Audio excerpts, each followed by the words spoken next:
बिहार के ऐतिहासिक और राजनीतिक दृष्टिकोण से अहम माने जाने वाले रोहतास जिले की सासाराम विधानसभा सीट न केवल राज्य की राजनीति का एक महत्वपूर्ण केंद्र रही है, बल्कि यह सीट जाति आधारित राजनीति के गहराई से प्रभावित होने का एक उदाहरण भी प्रस्तुत करती है। वर्ष 1972 में शाहाबाद जिले से अलग होकर गठित रोहतास जिले का सासाराम प्रशासनिक मुख्यालय है और इसकी साक्षरता दर 80.26% है, जो राष्ट्रीय औसत 74% से कहीं अधिक है। इसके बावजूद यहाँ की राजनीति जातीय वफादारी के इर्द गिर्द घूमती रही है, जो यह सवाल खड़ा करती है कि क्या केवल शिक्षा राजनीतिक चेतना को बदलने के लिए पर्याप्त है। सासाराम विधानसभा क्षेत्र सामान्य वर्ग के लिए आरक्षित है, लेकिन 1980 से लेकर 2015 तक करीब 45 वर्षों तक इस सीट से अधिकांश विधायक और यहां तक कि उपविजेता भी एक ही जाति कुशवाहा समुदाय से रहे हैं। इससे यह स्पष्ट होता है कि मतदाता यहां विचारधारा, विकास कार्य या दल विशेष से अधिक अपनी जातीय पहचान से प्रभावित होते हैं। इस लंबी अवधि के दौरान कई राजनीतिक बदलाव आए, सरकारें बदली, नेता बदले, लेकिन मतदाताओं की जातीय निष्ठा टस से मस न हुई। 1997 में अपनी स्थापना के बाद से अब तक इस विधानसभा क्षेत्र में 17 बार चुनाव हो चुके हैं। इनमें समाजवादी विचारधारा के दलों ने अलग अलग नामों से 10 बार जीत दर्ज की है। वहीं बीजेपी ने 5 बार और कांग्रेस ने केवल 2 बार ही जीत का स्वाद चखा है।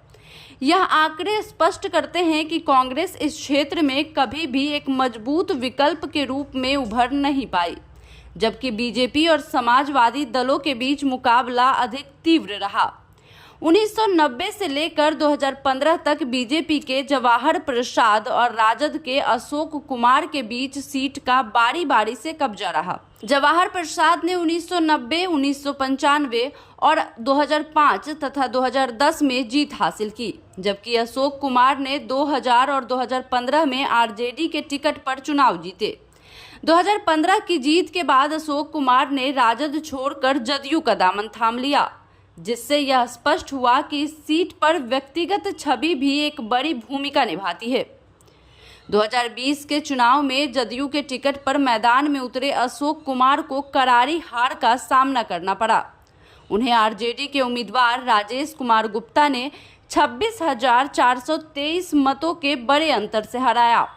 इस चुनाव परिणाम ने एक ओर जहां यह साबित किया कि राजद ने यहां अपनी मजबूत पकड़ बना ली है, वहीं दूसरी ओर यह भी स्पष्ट कर दिया कि जदयू का जनाधार इस सीट पर कमजोर हो चुका है। इस हार के बाद बीजेपी ने भी इस सीट को जदयू को देने की रणनीति पर पुनर्विचार शुरू कर दिया। 2024 के लोकसभा चुनाव में बीजेपी को इस विधानसभा क्षेत्र में राजद पर बढ़त मिली। यह एक महत्वपूर्ण संकेत है कि आने वाले विधानसभा चुनाव में बीजेपी फिर से अपनी खोई हुई जमीन वापस पाने की कोशिश करेगी।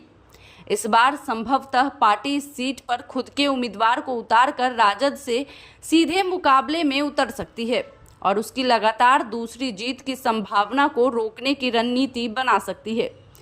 सासाराम विधानसभा क्षेत्र सासाराम लोकसभा सीट का हिस्सा है, जो अनुसूचित जाति के लिए आरक्षित है। इस लोकसभा सीट में कुल 6 विधानसभा क्षेत्र शामिल हैं, जिनमें 3 रोहतास जिले में हैं और 3 कैमूर जिले में आते हैं। सासाराम विधानसभा क्षेत्र में अनुसूचित जाति के मतदाता करीब 17.55% हैं, वहीं मुस्लिम मतदाता लगभग 15.20% हैं। ये दोनों समुदाय किसी भी चुनाव परिणाम में निर्णायक भूमिका निभा सकते हैं, खासकर जब मुकाबला करीबी हो। इस सीट का भौगोलिक ढांचा भी चुनावी रणनीति को प्रभावित करता है। यहाँ 2/3 यानी 66.70% मतदाता ग्रामीण क्षेत्रों में रहते हैं, जबकि मात्र 33.31% मतदाता शहरी इलाके में रहते हैं। इस कारण से जो भी उम्मीदवार यहां से चुनाव लड़ता है, उसे ग्रामीण मतदाताओं की प्राथमिकताओं, जरूरतों और अपेक्षाओं को केंद्र में रखकर रणनीति बनानी होती है। 1 जनवरी 2024 तक सासाराम विधानसभा क्षेत्र में कुल 3,57,849 पंजीकृत मतदाता थे, यह संख्या चुनाव आयोग द्वारा समय समय पर अपडेट की जाती है और आगामी चुनाव तक इसमें मामूली बढ़ोतरी या घटाव संभव है, जो कुछ सीटों पर अंतर पैदा कर सकता है। सासाराम विधानसभा क्षेत्र का राजनीतिक इतिहास एक आईने की तरह बिहार की व्यापक राजनीति को प्रतिबिंबित करता है, जहां जातीय पहचान अक्सर विकास और विचारधारा से ऊपर होती है।